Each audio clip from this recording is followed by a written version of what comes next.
নহয় সামগ্ৰীটো প্ৰমাণ কৰি দিলে যে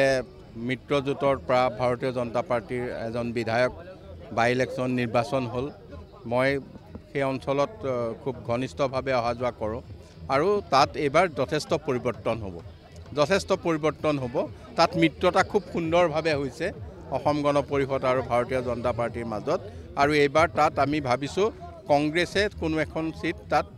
নিৰ্বাচিত হ'ব নোৱাৰিব। অসম গণ পৰিষদ দল এটা ধৰ্মনিৰপেক্ষ দল ধৰ্মনিৰপেক্ষ দৃষ্টিভংগী আৰু আঞ্চলিকতাবাদৰ জাতীয়তাবাদৰ ধ্যান ধাৰণাৰে দলটোৱে সদায় কাম কৰি আহিছে আৰু অসম গণ পৰিষদৰ প্ৰতি ধৰ্মীয় সংখ্যালঘুসকলৰ মই ভাবোঁ যে ধৰ্মীয় সংখ্যালঘুসকলে একমাত্ৰ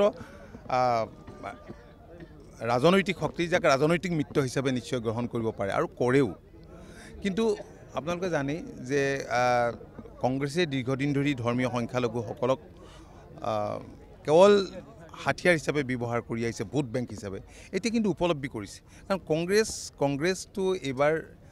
মই ভাবোঁ যে কংগ্ৰেছৰ এইবাৰ শ্মশান যাত্ৰা আৰম্ভ হ'ব পঞ্চায়ত নিৰ্বাচনত মইতো কৈছোঁৱেই শূন্যৰ পৰা মহাশূন্যলৈ যাব আৰু কংগ্ৰেছৰ লগত কংগ্ৰেছৰ যিবিলাক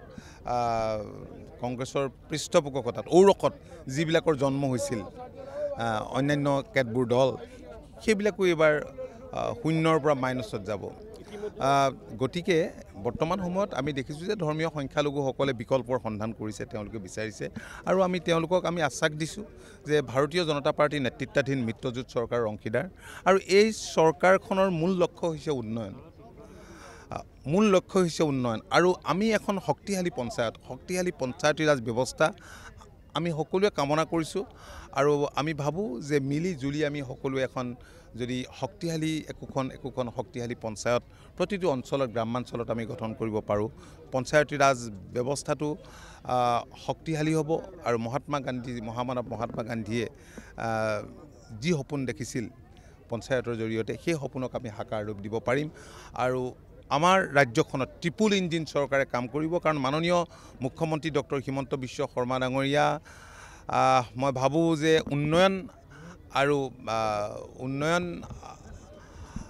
উন্নয়নৰ ক্ষেত্ৰত তেখেতে যথেষ্টখিনি কাম কৰিছে হিমন্ত বিশ্ব শৰ্মা ডাঙৰীয়া উন্নয়ন আৰু হিমন্ত বিশ্ব শৰ্মা ডাঙৰীয়া এটা মুদ্ৰাৰ আচলতে পিঠি গতিকে পঞ্চায়তবিলাক যদি একে লাইনৰ হয় তেতিয়াহ'লে কাম কৰিবলৈ ডেফিনেটলি সুবিধা হ'ব আৰু ধৰ্মীয় সংখ্যালঘু লোকসকলে মই ভাবোঁ যে সেই সুযোগটো গ্ৰহণ কৰা উচিত চাওক অখিল গগৈ মন্তব্যৰ কোনো উত্তৰ নিদিওঁ মই কৈছোঁ যে এই দলবিলাক হৈছে কংগ্ৰেছৰ সৃষ্ট দল তেওঁলোকে কাজিয়া কৰি আছে বেলেগ কথা নাটক কৰি থাকে বেলেগ কথা কংগ্ৰেছৰ পৃষ্ঠপোষকতাতে ঔৰসতেই এই দলবিলাকৰ জন্ম হৈছিল 21ৰ নিৰ্বাচনত মই কৈছিলোঁ আৰু 21ৰ নিৰ্বাচনৰ আগত তেওঁলোকে মানুহক এনেকুৱা সপোন দেখুৱাইছিল যে এইকেইটাই যেন মূল আঞ্চলিক ৰাজনৈতিক দল কংগ্ৰেছৰ পিঠিত উঠাৰ পিছত নিৰ্বাচনৰ পিছত যিদৰে কংগ্ৰেছৰ পিঠিত উঠিছে যে না তেওঁলোকে নিজৰ বিশ্বাস ৰাখিব পাৰিছে একো কৰিব নোৱাৰে আৰু এইবাৰ শূন্যৰ পৰা মাইনাছত যাব এই কথা স্পষ্ট যিকোনো খবৰৰ বাবে যোগাযোগ কৰক 7099017330 লগতে 7099017110 নম্বৰত